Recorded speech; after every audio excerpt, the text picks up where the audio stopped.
வெள்ளிச்சேரியில் உட்கார் ராஜா. எங்கே உட்காந்துருக்க? திருவண்ணாமலை. வரேன் ஒரு நிமிஷம். எங்கே உட்காந்துருக்க? திருவண்ணாமலை. புரிஞ்சுதிங்களா?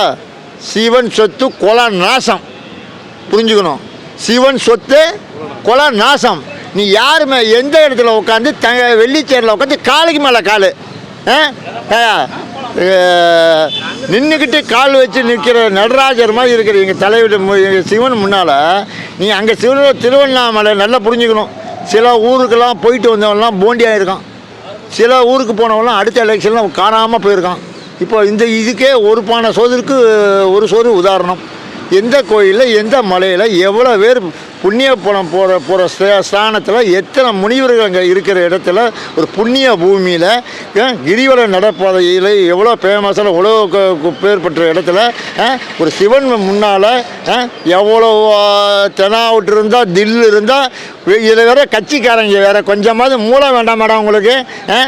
இதில் வெள்ளி போட்டுக்கோ ராஜா, நீ தங்கம் போட்டுக்கோ, தங்கத்தில் வைரம் எல்லாம் பயிச்சுக்கோ ராஜா. நேரம்னு ஒன்று இருக்குது ராஜா. இதில் உட்காந்து மாத்திரம் தங்கத்தட்டில் சாப்பிட்டாலோ தங்க டம்ளரில் பால் குடித்தாலோ ஆயுசு திருப்தியாகவும் சொல்ல முடியாது. ஒரு வண்டு புடுக்குன்னு காயில் போச்சுன்னா இந்த காயில் வெளியே வந்துட்டு சொல்லி முடிஞ்சிடும். இந்த இது